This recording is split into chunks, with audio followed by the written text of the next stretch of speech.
This is Billy the Afro Man here once again with a commentary for Guyver Abridged. This time we're going to be doing episodes 13 through all the way to 15. Here with me today I do not in fact have Henry Mason, as with the case on the other two commentaries. I have Spirit Kitten and CDWaver. Say hello, guys. Hello. You're all a bunch of clowns! Bitch! You took my line! So in case people don't read the descriptions, would you care to elaborate on just who you are before we get going? CD, kick things off. Well, I voiced Thankress through episode, like some of the episodes, like between 13 and 14, is it? Yeah. I think it's 11 to 13, yeah. 11 to 13, yes. And then I'm voicing some other like side characters throughout each episode as it's gone on since. Yes. Yep. Just kind of a voice actor that does trying to make his way, doing stuff on the side for this sad sack Billy the Afro Man here. Sad sack. What about you, Danica?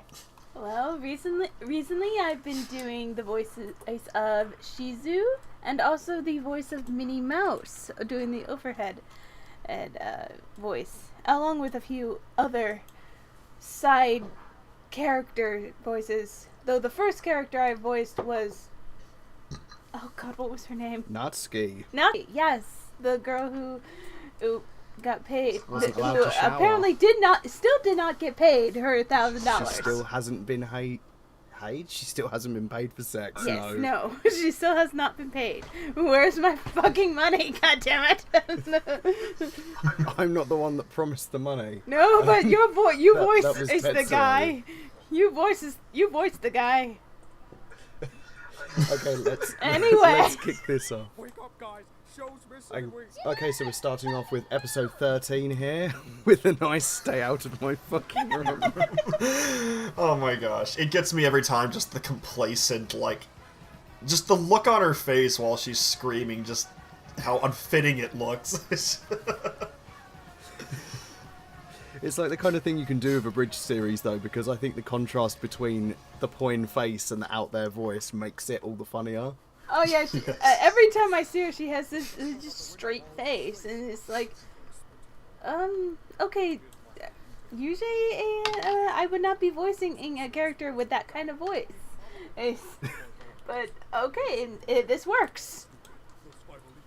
So, what would you guys say is your favourite character? Spirit Kitten, do you want to start things off?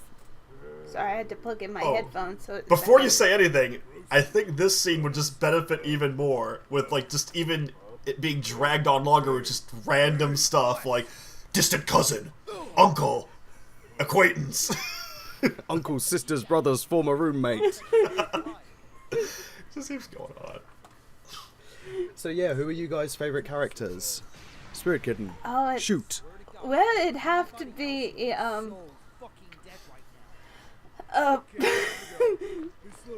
like I'm tied between Murakami because he's just I have to go with the cute guy because I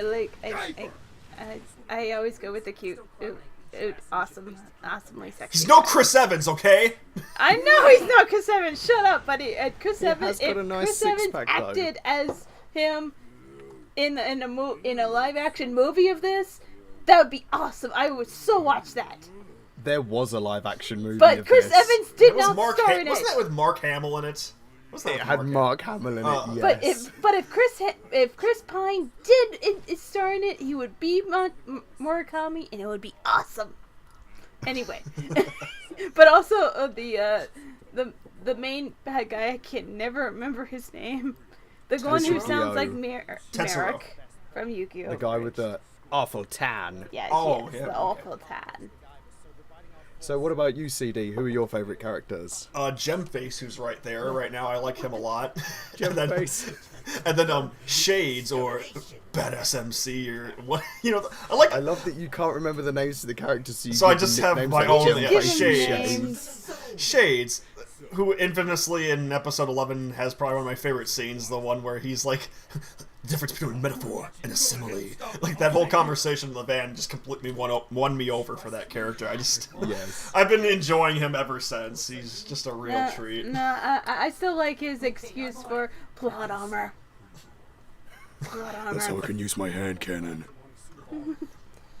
And a little bit of bias, I guess, towards Thankress since I voiced him. I just had a really fun time. I'm glad you just kind of gave me free reign to do whatever I wanted with that character. It was just a joy. Especially the He's a outtake. Yeah, he's like a God. real fan favourite character. Like, when I talk to people about the series, people always kind of point to Thankress and say, yeah, he's one of my favourites. He's not in it that much, but he's so funny the moments that he is there. He steals the show. He really does. I kind of wish that whole group of theirs was just together as in full a lot longer throughout the show, because the back and forth between them were just really good, especially in that first Yeah. episode they showed up. Oh yeah, episode 11. Oh man. Oh. Yeah, I'd say episodes 11 through 13 are probably my favorite periods of the show so far. Just so much good. Episode 11 may be my all-time favorite so far in the series. Episode 11 was definitely, I think, one of my favourites to script. Just because I could have so much fun with it, just with Sho Murakami or Shades talking in the car. Okay, Oh, it kind here of threw comes me the- off in that one episode. It kind of threw me off in that one episode, in that one scene just before this, when, oh god, names are escaping me. When the girl is talking and her mouth is And her off mouth to the is side. like 2 feet away from her face. Yes, that's coming up in an episode, yeah. Before we get to that, I actually had a funny comment about that, but I is it just me or does Sho kind of like radiate the visage of Jesus here when he emerges turns around. emerges Oh from, my like, god, Dad, I don't want to be nailed to a cross. I don't want the crown of thorns, Dad. That's the whole actual like dialogue in the real show before he actually emerges here, and then he's crying and he bawls. It was a really dramatic scene that no one could take seriously because it was And just then- such and- stupid dialogue. And then the dad just ruins it in this scene, at the end of the scene with, "You're kneeling in my puke." You kind of knew in my puke. But yeah, going to that like the lip flat thing, it's like What there's happened? in Terraformers Abridged, like there's when that happened, I didn't think it was actually an editing issue. Yeah, I thought when because Ming- the Yeah. chick was like Asian or An something that it was like android. some kind of holographic like voice, like mouth Yeah, I thought projection that thing that was was on purpose. translating for her. I thought that was on purpose. Oh, there you go, CD, you're dead. Oh my goodness, my Yeah, glorious death. aw. I And actually it's- had yes, the brilliant. I actually had in my mind that for when I recorded that if when I was turning around is like he's winding up for an attack, but then he just gets hit while he's in mid like yell for his attack, like, and he just Mid-battle trails cry. off as he dies. Oh, here we go, shit gets dark. Oh shit. Oh no! Oh jeez. It's all because of that totally not Totally not Zoanoid formula. formula. He turned into a Furby. Turned into a Furby. This guy looks Furby or like the furry? Rhino from the Spider-Man cartoons with the gray skin and everything. He so does. Like, he's kind of a cross between a rhino and an elephant, but for some reason he breathes fire. A rhino, dragon, elephant. I want one. Like, would you rather have a horse-sized duck or a duck-sized horse? Duck-sized horse, because I just feel like that would just be comical in so many ways. I'd probably attach like toy carriages to him and see him running around the house. So a duck-sized horse or a horse-sized duck? It's duck. I Duck-sized feel like but go ahead. duck-sized horse because I think it's cuter. I would I love a put it in my horse-sized pocket. duck. Put in I my- feel like would a love a horse-sized duck would be dangerous because No, like, because you wouldn't even need to keep it for that long. You could just, like, kill it and then get, like, a truck of orange sauce. You are dark, man. You are dark. Talking No, about you killing should have things. seen me with my girlfriend's pigs that she got today. Like, I was sat stroking them and going, "You're going to make delicious bacon." Yeah, naming them KFC. does Sho actually die? Does Sho actually die here? Technically, in the Yeah. show, Yeah, he actually dies here. Like, his brain is completely crushed. he dies far So too that's often. that's twice he's dead now. Like, he dies 3 times before the show is over, and every time he comes back, at least in my Abridged series, he gets a lot less aggressive. A lot more stupider and A passive. lot more stupid, And yeah. whiny, yeah. Yeah. Until he eventually gets to like the point where he's moaning out human instinct in the woods. That scene, that. recording that, I felt so bad for my neighbours when I was recording that, but then I kind of thought of it as payback because I have these 2 lesbians that live next door to me, and they always have like vigorous sex with their windows open, and so as far as I was concerned, making all Payback. the sounds was payback. No, not like that, not those kind of lesbians. Oh, Like, so more like, like, I'm almost there. Almost there. Oh god, I'm gone. like, I actually played this scene here surprisingly, like, straight, like, no jokes, until that. Until the jizz in my pants bit. And now we're to 14. Oh gosh. Now we're on to 14. Yay. We've got probably one of the most unnerving scenes in the series coming up in a second. I'm really wait for it. There she goes. I'm sick of it. I want you to Like, Oh, she just she's- appears out of fucking nowhere. She's like the bitch from The Ring. You ever stop thinking something's happened that doesn't involve you? Oh. So what have your guys' favourite bits of the series been? Because we heard about what you liked earlier, CD, with episode 11 with Sho and Murakami in the car, but what about you, Spirit Kitten? What's been your favourite part? Oh god. My favorite scene. Oh jeez. Well, I always like my shouting scenes. It just takes all the aggression out of me. Yeah, I just very calming, and I can just relax after that. It's like a state of zen for you. But It's like a state oh of zen god, for you. yeah, it's state of zen. Yeah, afterwards I'm in a state of zen. I'm like, ah. No, it was a compliment. But oh god, any of the scenes with Geo is that his name? Geo. Gio, yeah. Geo, sorry. Yeah. Gio. Any of those when he's just ranting like crazy is hilarious to me. I can't. Like The this voice scene really right fits here. Probably the Yeah, the Like voice these really scenes fits are- the The ranting voice. well. the voice does carry the ranting Yes. very well. Like when I first scripted him, I wanted him to have a Cockney accent. Like, oh, what the fuck you doing here, mate? Come on, give me Guyver unit. No. And I thought that it wouldn't carry him as well as, oh my god, what the hell is this? Yeah, just go all Marek on him. Just like a and, bit of yeah. that like whiny nasally element to it, yeah. It's like Marek from Yu-Gi-Oh! Abridged meets Death the Kid if he was about 20 years older. Yeah. Oh, here's my favorite line. What one? That is mine. I think I may be behind you. Sorry.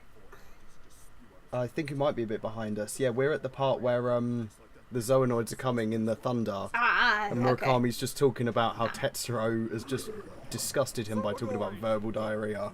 Very good. I think I'm up. I was What's just the a mark? couple It's like- seconds. We're at 240, I think. But now Tetsuro is always kind of like the voice of the audience, I find, in the series. Don't you agree? Yes. Yeah, Tetsuro. He's definitely. basically. He has the most every- common sense. He is the everyman of the series. I feel. Yes, indeed. Always saying what the audience is thinking. But never really doing anything. No. But he can't because he can't. Here's a thought, though. In the first episode, Tetsuro was the one that picked up the Guyver unit and he threw it at Sho. What would the series be like if Tetsuro just kept hold of it? What if Tetsuro if? was the Guyver? What if? He'd probably have a much more sensibility when it comes to Then battle. Sho. I mean, I feel like he'd think things over a bit better Yeah. He'd be a much better. instead of charging in. Sho, really?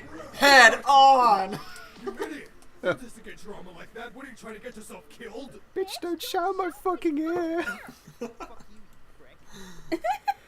Like this whole bit here where Sho's like making his speech to the enzymes. He's like, I'm the wrong number that wakes you at 3 a.m. I actually got all of this from Darkwing Duck.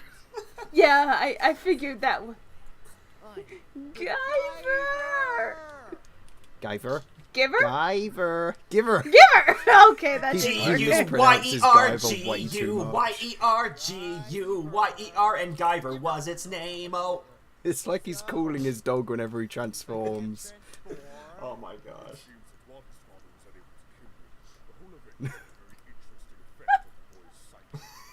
All those deaths wouldn't affect anyone. I mean, Shit's no, brain no, be never. fucked. His badass transformation. how many brain cells are being lost between each death? Too many.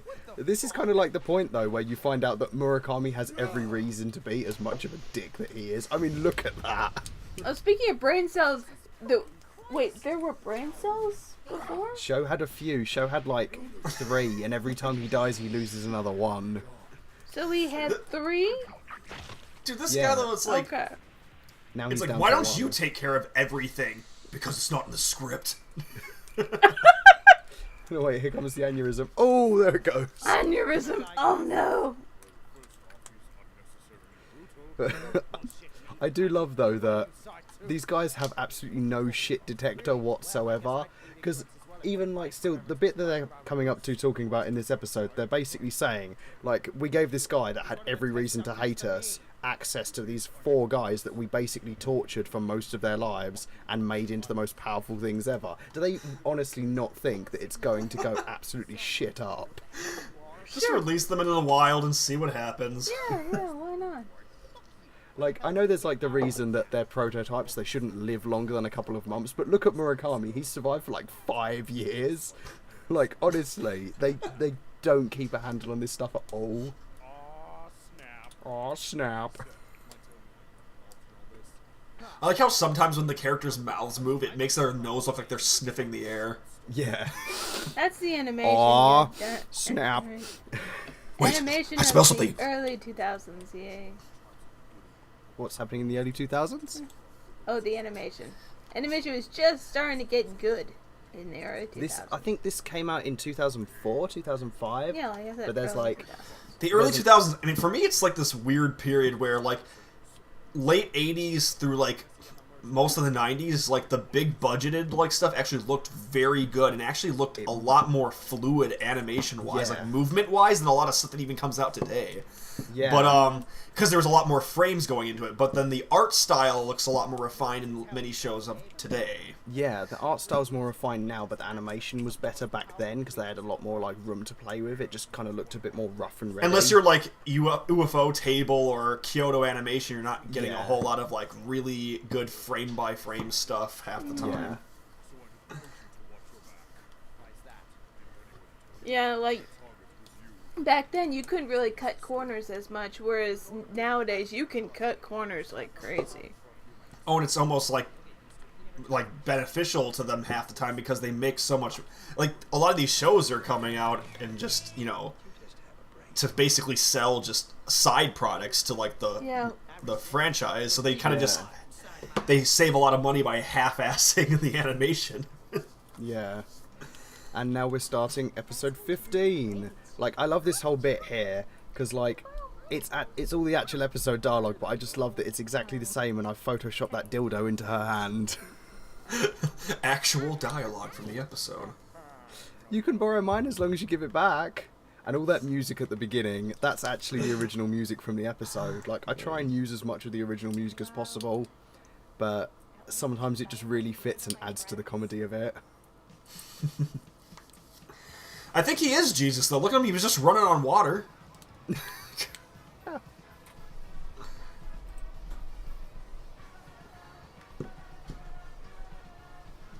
You were telling me before that, like, this was actual music in the show, huh? Yeah, it was. Huh. The opening. Huh. Oh, well, not the opening. Oh, really? Okay, no, it's the other... Okay, never mind, yeah. Yeah, like the intro music with all the dun, dun, dun, like all the piano stuff was the actual music from the show, but the la la la la la la la that's from Kick-Ass. Kick-Ass, That's yeah. the That's what I thought, yeah, but the like Bananas Bits earlier you had theme mentioned something and I got confused in where I thought it was like, oh wait, this was originally from Guyver and then Kick-Ass just used that? Like what? It doesn't seem like it fits it at all. Like No, that was never from Guyver. I'd be like, what the hell am I listening to?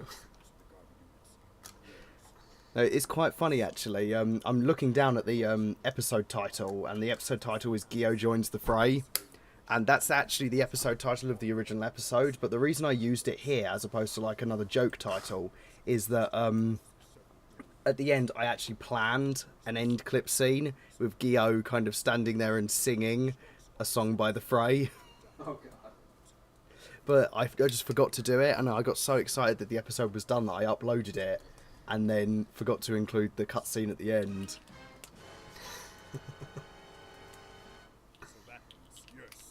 Yes, all major religions are wrong.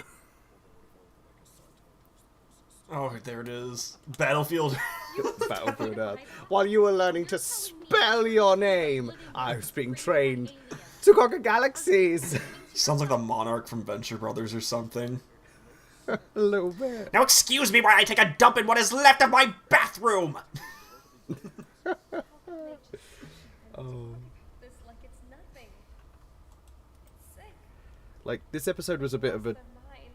struggle to script effectively, because like I realised halfway through my writing process that there was just way too much exposition in it, and I really needed to try and make it funny and break up all the serious dialogue, because like a lot of these shows have moments where the characters are told something important about the plot, like humans were created by aliens to be this living weapon, and the characters, no matter how many times they hear it, always look so surprised.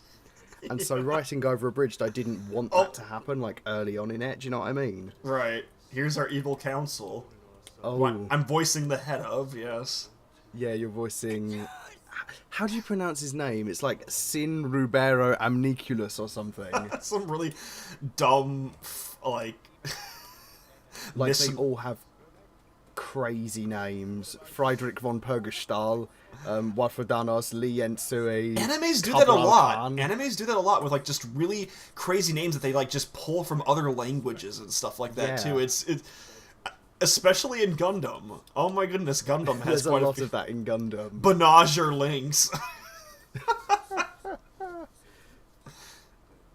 Oh.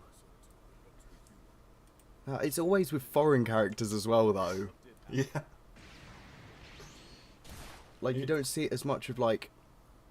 I think it's just because they know what Japanese names are like, so they're never that weird, and they always kind of, like, have a meaning that relates to the character. But when it comes to, like, names from other cultures, I think they just kind of look at it and go, what name means something in another culture, but our naming scheme is so different from theirs. And they're a lot like, if it sounds like it could be a name, let's use it as a name. We lost Danica, I think. Oh. Oh, yeah, she's gone again. That's okay, we'll just finish episode 15 without her, and then we'll just You want to know where I'm going? compile it together for Okay. 13, 14. Sounds good. Alright. Go fuck yourself. Anyway, back to what's important. Guyver Abridged. It's the Allspark. Allspark. That's what I got the vibe from when it was just floating there in space. Oh. I haven't seen Transformers in so long. I love that one line in the first one where the little one's squaring up to Megatron. He's like, you want a piece of me? You want a piece of me? And Megatron just rips him in half and goes, no, I want two. One thing I always found hilarious, if we're talking about the live-action Transformers movies, I didn't really care for them that much, but like they were definitely enjoyable and hilarious to watch nonetheless. Yeah. The particular scene where in the third one where Megatron gets like told off by what's-her-face, and instead of just killing her on the spot, he's just like, no, this bitch just motivated me, let me get off my ass and get murdered by Optimus Prime. Like, I can never really take the Transformers films seriously, like the live-action ones anyway, but I love looking at them, if that makes sense. Like, I love watching the things move. Like, what was the one that had that worm thing in it? That thing was great. Oh gosh, this fight scene coming up here. He Like, looks this is... butt fucking ugly, and I don't really get the frickin' random gems all over his body. Like, the gems are there for a reason. Like, they're like gravity nodes, I think. And later on in the series, he kind of like tears them all out and makes them kind of like vortex to create a black hole.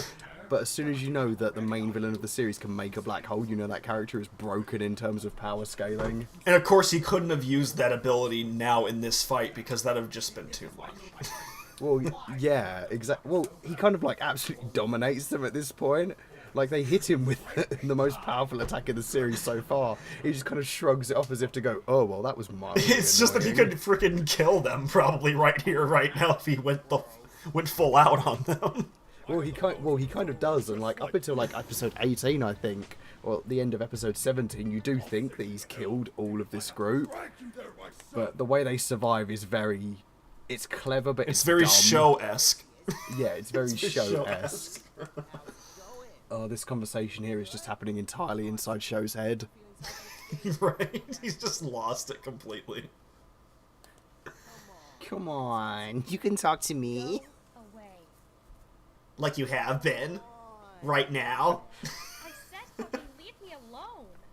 Oh, this bit here is actually kind of a callback to episode, I think 5, where he grabs her in episode 5. He's like, "Don't you fucking walk away from me, you bitch!" Like, Show does a lot of arm grabbing in the series. He's gonna be a It's kind of great, like, rapey. husband, abusive husband when he... You'll make a great husband someday. Bitch, get back in the kitchen! And then she blushes. She likes the abuse, oh my goodness. And now it's gone. Oh no, here comes one of my favourite parts, just where he gets pinned, and it looks so much like cum. Which Tetsuro aptly, like, points out. He really does. Tetsuro's such a great audience tool.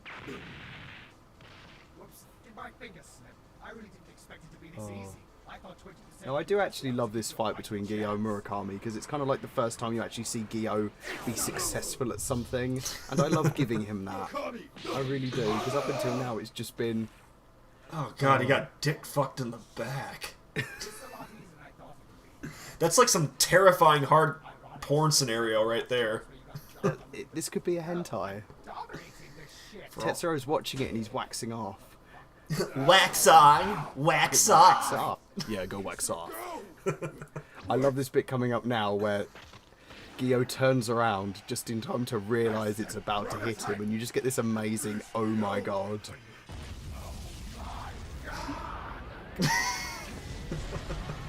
Like, that was one take. I'm proud to say that only took me one take to get that, oh my god. I was so happy with how that turned out. Yeah, definitely.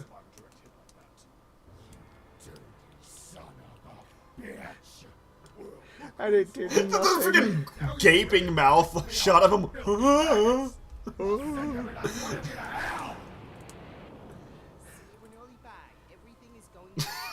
Everything's going to be... Ah, dick.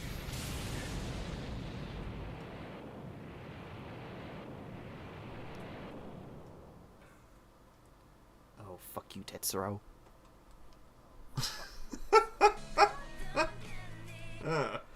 And so with that, we come to the end of episode 15, and I think that's about time to call the commentary a stop. Well, I've had a great Yes. time talking to you. Likewise, it was a good run here. Okay. A very good So one. It's a next shame up. we lost Danica near the end, but we did get a lot of good input from her. Like, I think she enjoyed herself as well. I can't speak for her, but I'm taking that from her tone. She enjoyed herself. I know Sho can speak for anyone. Show can speak for anyone. Anyone. Hi, my name's Sho. Okay, well, yeah. I had a great time doing this. Glad to have you here, and this is Really There for Man saying goodbye. Say goodbye, CD. Catch you later, guys. It was fun being on.